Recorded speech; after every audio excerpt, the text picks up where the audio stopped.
Hello everybody.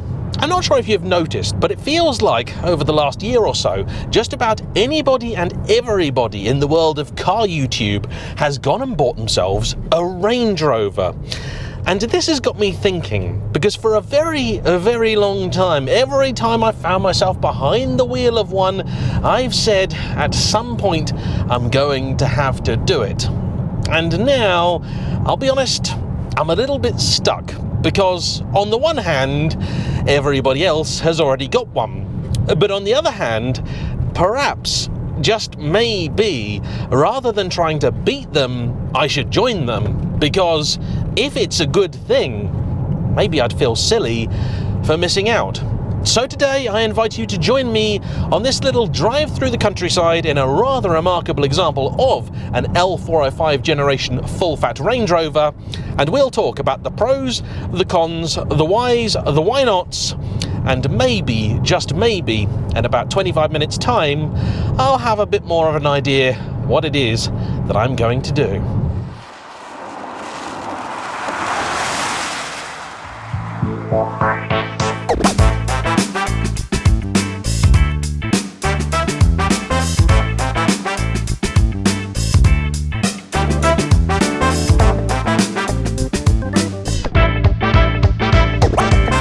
Before we begin, I would like to say simply a big thank you to everybody that has tuned in today, and to let you know that if you've been enjoying the content I've been creating and you haven't yet subscribed, it is free to do so. It costs you absolutely nothing, but will keep you up to date with everything that I do, and it makes a big difference to me. But more than that, I now have both a newsletter and, drumroll, a podcast.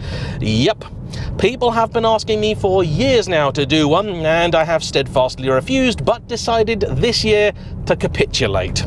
I have got a podcast. It is called The Radiator Arms, and you will find it over on my sister channel, JayEmm and Friends. It features my good self, my buddy Ant, also of JayEmm and Friends and Sports and Touring, and our good friend Will, aka Will the Plank. All-round good guy, rock musician, and lover of technology and cars. He is also the chap that owned the old Apple 2000 Maestro that I featured a little while back. So we know he's a glutton for punishment like the rest of us.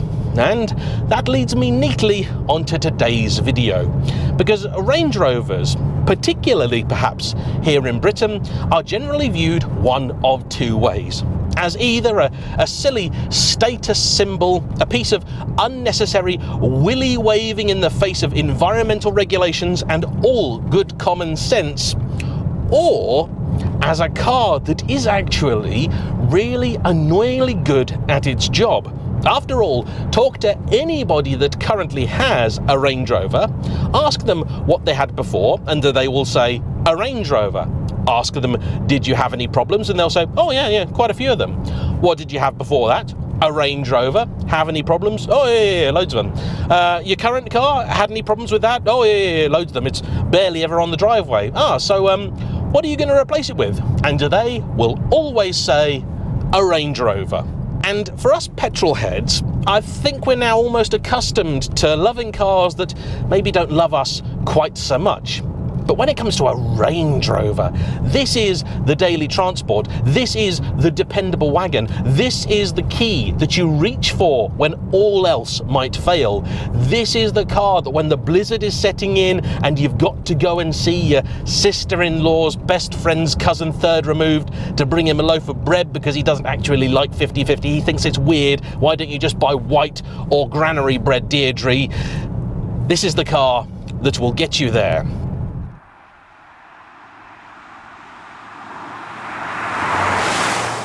But in recent times, I think it's fair to say, Range Rovers have not had it easy.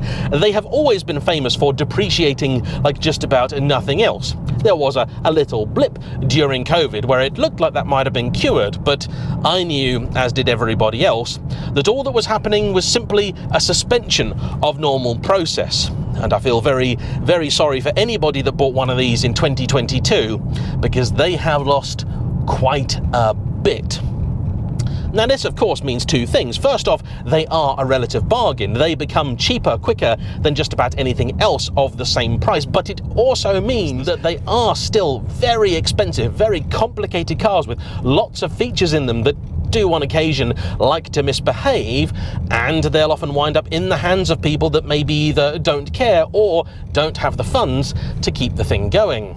And it is largely that, combined with my general hatred of the SUV in principle, that, up until now, has kept me away from buying one. And not helping my decision-making process. Not all that long ago, I picked up myself a Porsche Cayenne Turbo, a car that I only held onto for a short while and then subsequently sold. And that might be one of the very few cars in the world that can hold a candle to not just the Range Rover's ability, but also its potential for ruination. Thing is though, that car I bought, did some work to, and sold, and didn't really lose all that much money. And every now and again since I got rid of it, there have been days where I've thought, oh, I'd love to have the Cayenne. Now, part of this is very much self-inflicted, because right now, at this point in time, I do not own a single sensible four-door, four-seater car. I do have a few four-seater cars, but they're not particularly practical, or they're things that I don't really want to use all year round. I had a Jaguar XJ, which I really probably should have kept for the little that it owed me, but I didn't. I sold it, and so now I once again find myself in need of something sensible.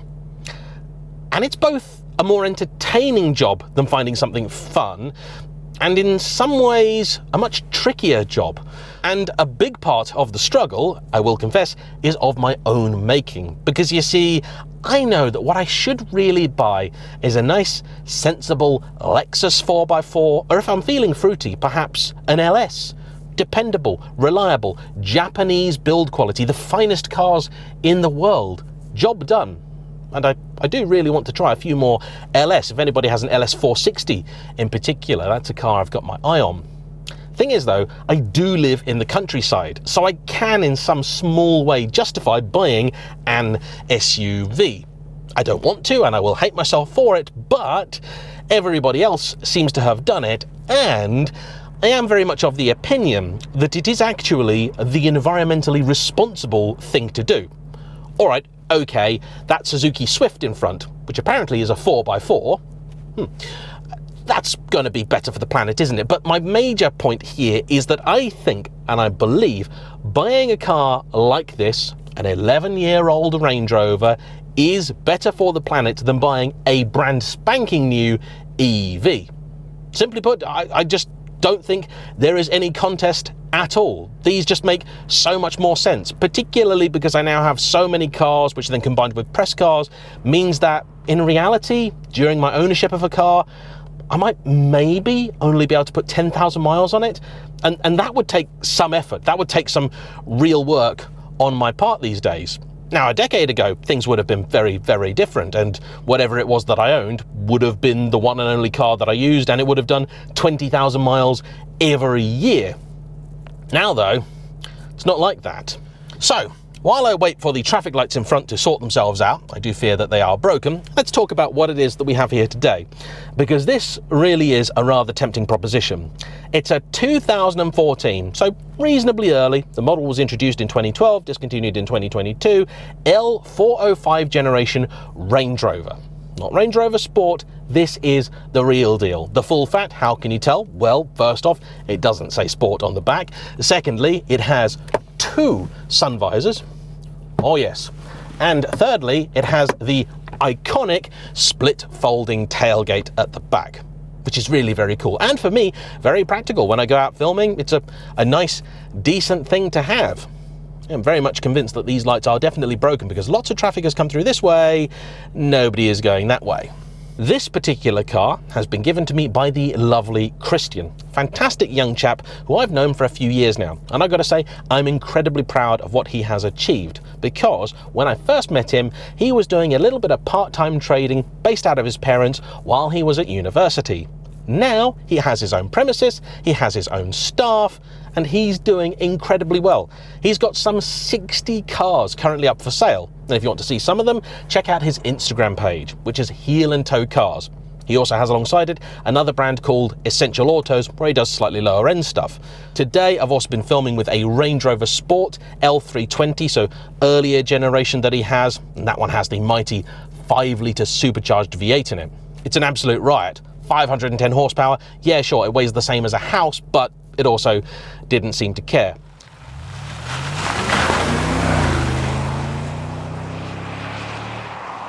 This one has the engine that I would say is the one to get for a Range Rover. It's the 4.4 litre V8 turbo diesel. Only the 340 horsepower, but enough torque to start its own chat show. More even than you get in the supercharged petrol. And I love this engine because to me it is the perfect partner for this car. And the irony is, it isn't actually a JLR unit at all. It's a Ford one. It came from that era when Jaguar and Land Rover were part of Ford's premier automotive group. The black exterior with contrast roof of this car may be a fairly safe choice, but it still has that distinctive and iconic Range Rover styling. But for me, the big selling point of these cars has always been the interior. And this one turns it up to 11. Because not only do you have that classic feast of leather, here it is in the perfect colour combination of black with ivory, and in the back, very rare for one of these, you have the executive seating package, which reduces the number of available chairs from 5 to 4, but really upgrades the ones in the back. They are naturally heated, cooled, also electrically adjustable in a great many different ways, and between them you have a permanent center console which makes you feel like a hero and gives you control over many of the car's different functions, including the infotainment setup, which is installed in the back of the headrests, and your 4-zone climate control and various other functions too. This is a nice car to be in the back of, but it's also a pretty nice car to drive, and it is that I believe is key to Range Rover still being viewed as the king of the segment that you could very much argue they invented with the original over 50 years ago. In fact, the very first Range Rover landed in 1969. Can you believe it? The Range Rover is 56 years old. This one isn't. And it certainly doesn't feel like a classic either. In fact, because it's got a non-date specific plate on it, you wouldn't really know this was anything other than a nearly new car. In fact, I wager, ask the regular man in the street how old this car is, and they probably say, looks pretty new. I think it's actually a better looking thing than the new one too. And let's ignore for a moment the fact that the new one is of course a lot more money, but those timeless looks are a part, I think, of the enduring appeal of the Range Rover, and one of the many reasons that I kind of do want one. It is, if I'm being truthful, only the fact that they are almost ubiquitous in certain parts of the country, including where I live, that's really putting me off the things. And what I find so frustrating is the fact that these are brilliant cars to drive. They have what Land Rover proudly call the commander driving position. In layman's terms, it means that big squared off front bonnet, not only is it a part of the car's looks, it also means you can see it and place it. So if you do want to do a little bit of off-roading, or just park it at the local Sketchleys, you can do so with accuracy. And it makes the fact these are so poorly driven even more inexcusable. So many times I've come around a corner in a low-slung supercar only to be greeted by some twazzock keeping their Range Rover 3 feet from the verge and utterly and totally ignorant of the fact that their car is definitely a lot more capable of off-roading than mine. Frustrating. So frustrating. And yeah, guess what? I hate everybody that buys one of these only to drive about London as much as everybody else. But I don't live in London. I live somewhere a lot like here. And here we get floods, we get snow, we get broken drains, we get all sorts of hazards appear every now and again, and there are some days where, if I want to get anywhere, this is the kind of car that I would need.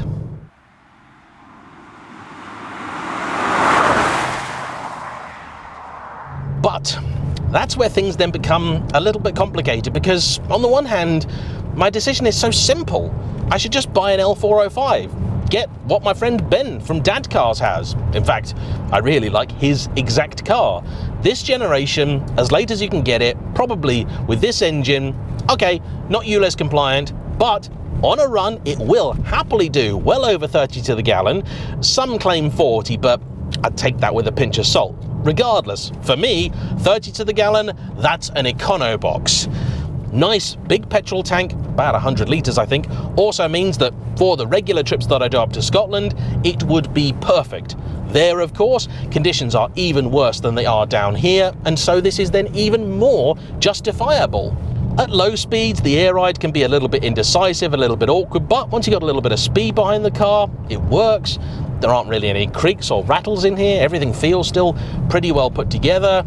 The only issue I've had today is that a couple of times now, it just hasn't wanted to start.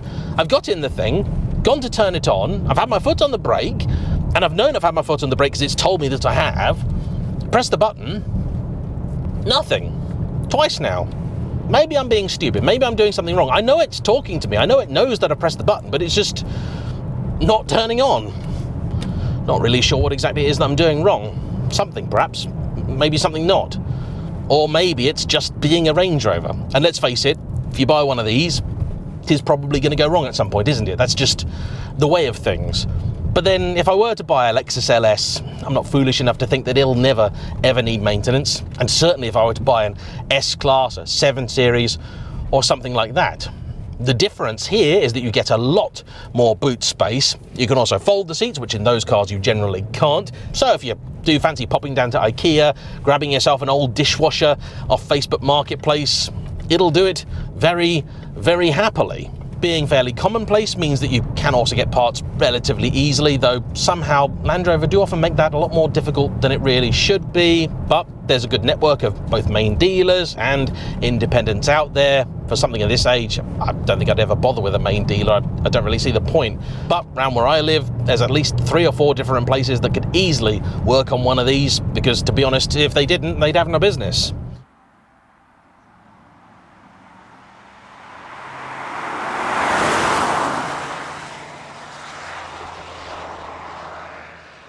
There is already an awful lot of content out there on it, and I know people wouldn't be particularly excited if I did buy a Range Rover, but this is the kind of purchase that I don't have to make with one eye on YouTube. I don't have to be too worried about it. I can do it just for myself. And that's where it gets tricky, because you see, I know in my head this is all the car I, or really anybody else, would ever need. But it's not just about need, is it? It's about want. This is already a rather luxurious purchase. It's already extravagant. And driving that Range Rover Sport this morning, inside, nowhere near as nice as this. This makes far, far more sense. I think it might even be a slightly nicer steer as well. It's got a better gearbox, 8-speed ZF over the old 6-speed. But it's the engine. This 4.4, it really is the one to go for. But I know that out there is a 5-litre supercharged V8. It'll drink, really drink, like Ferrari bad. You got to remember, no, it's not the most powerful thing ever. It's still over 500 horses, but the cars are also quite heavy and they have permanent all-wheel drive. So you're talking about something that in reality is probably going to struggle to get to 20, where this would happily do over 30. It's difficult to justify that in a daily. It is one reason why I did opt to sell the Cayenne. I loved it, it was hilarious, but it drank so much, it was disgusting. I struggled, really, really struggled to get 20 to the gallon out of that thing. That's just obscene. And if you start spending more than a certain amount of money, other things become available. My Maserati Quattroporte, I could probably buy that back for 20-odd thousand pounds. And that's a really cool car, isn't it? That's a proper petrol-heady car. Would it cost more to run than this? Actually, I suspect it'd be cheaper. It's simpler, doesn't have air ride, doesn't have half the stuff that this does. But, and it's a big but,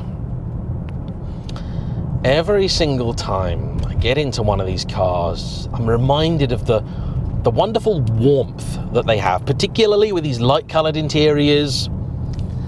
There's just something nice about it. After a long day, when the weather's a bit rubbish like this, you can drop yourself into this kind of car and just go, oh, it's delightful, it's fantastic. It's a wonderful, wonderful thing to be in. And for the amount of money these are, And look, I know, there's a reason that they're cheap. They're thirsty, they're expensive to run. They also recently have developed a reputation for getting stolen a lot. This means that in certain places they are now by some considered uninsurable. If I lived in London still, I wouldn't even consider one of these. No way.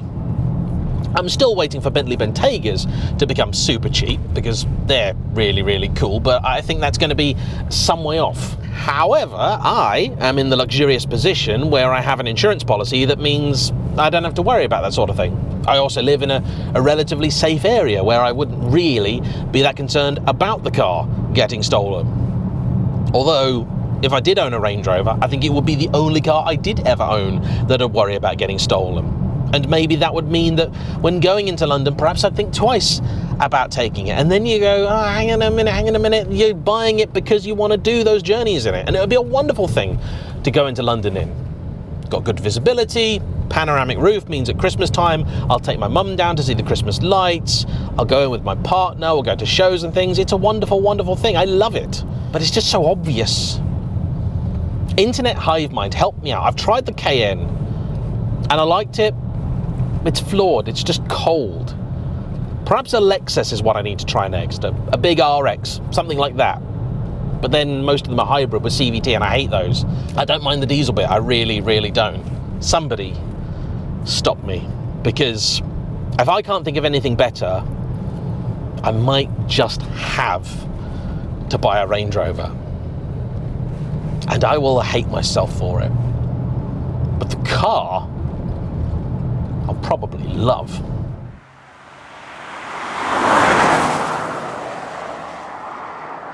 I'd genuinely be tempted into something electric, except the fact is, there's nothing out there yet that suits my needs, that's at a price point I'm happy to pay. In a year or two, that may change. I'm really not anti-EV at all in a lot of ways. They make a lot of sense, they just don't for me right now. So then, as ever, don't forget to hit the like button, comment down below, subscribe if you haven't already, and I shall see you for the next one. Bye-bye.